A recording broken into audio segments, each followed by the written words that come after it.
Why is lablabi such an endearing dish? Endearing is really the word. It's a meal of gratitude for me. Gratitude to my friend Sarah, who brought us the whole concept of lablabi, made it for us in my home. It was the most amazing meal I'd ever had.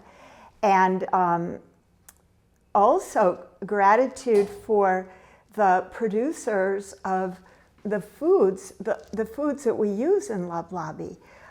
It's this amazing, wonderful family from Tunisia who have been growing organically for like ever, and it's certified organic, and it's been organic since before organic was even a word.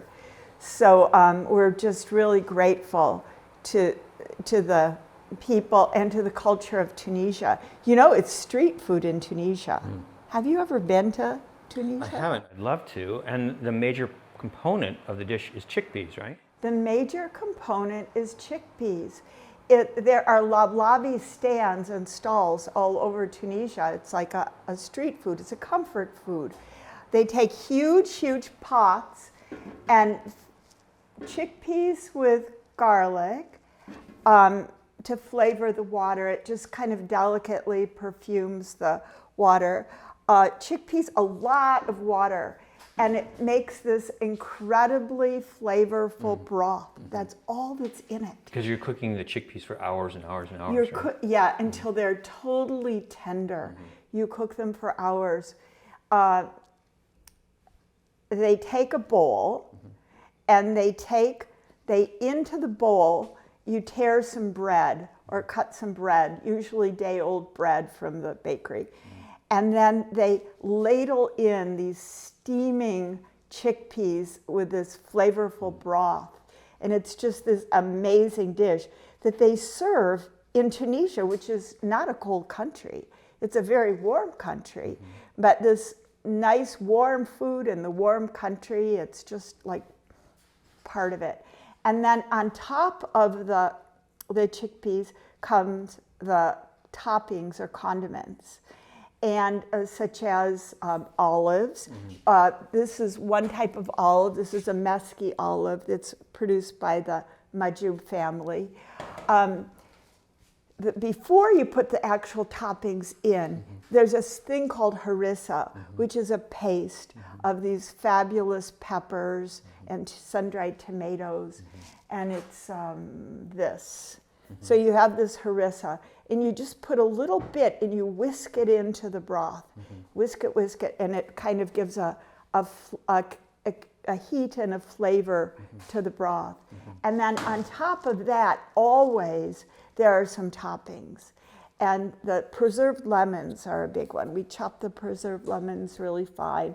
So you put a little preserved lemons, a few capers, maybe some sun-dried tomatoes chopped, some olives. And also drizzle of olive oil? Exactly. You remember. Yum. Steve had lablabi. I've had it before, and I remember it was so etched in my memory that when I realized where I'd had it, at your store, by the way, and you confirmed that. So that's what happens when you have some dish that's just absolutely stellar. The mind has that memory. It's that food memory, you know, because it's on such a feeling level, right? Yeah. And this is the kind of dish, like you described it. It's comfort food. And it feels good all the way. The products feel good all the way down the line. From growing the olives, hand picking the olives. They never like shake the olives or machine agitate the olives. They hand pick the olives onto these big white nets. And so everything along the way is produced with love and with care. And it comes that way through our distributor, our importer, who's in the East Coast, is wonderful, wonderful people. And they only have like the very most beautiful products. And this is one of their lines.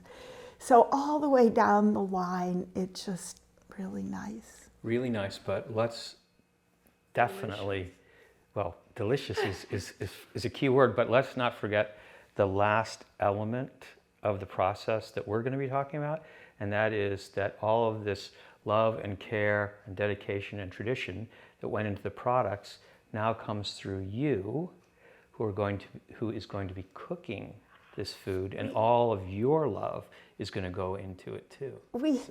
Oh, thank you. Thank you. We have a wonderful team of people that's mobilized together. About 6, I don't feel I have ownership of this. There's like 6 or 8 of us who have made lablabi often in our homes, who are going to be helping. And it's a fun dish to prepare because all you have to do is make the chickpeas, get them really tender, and then chop all these wonderful little goodies. And at home, we put them in little bowls in the center of the table, and it looks very, very cute. And then people can doctor up their dish as they go. And of course, the pièce de résistance is the olive oil. It's open. I'm really glad I didn't. Luckily, it didn't go shake it all over. You're good. Yeah. So, and then talking about love, it's this place that gives so much love to the community. Golden Magnolia. And that's why we're doing this, to support Golden Magnolia and just give our love back. You can't get much better, I don't think, than you go somewhere to have something to eat that's created through love, all and every single aspect of each ingredient. And the cooking of it is done by people who are also full of that love.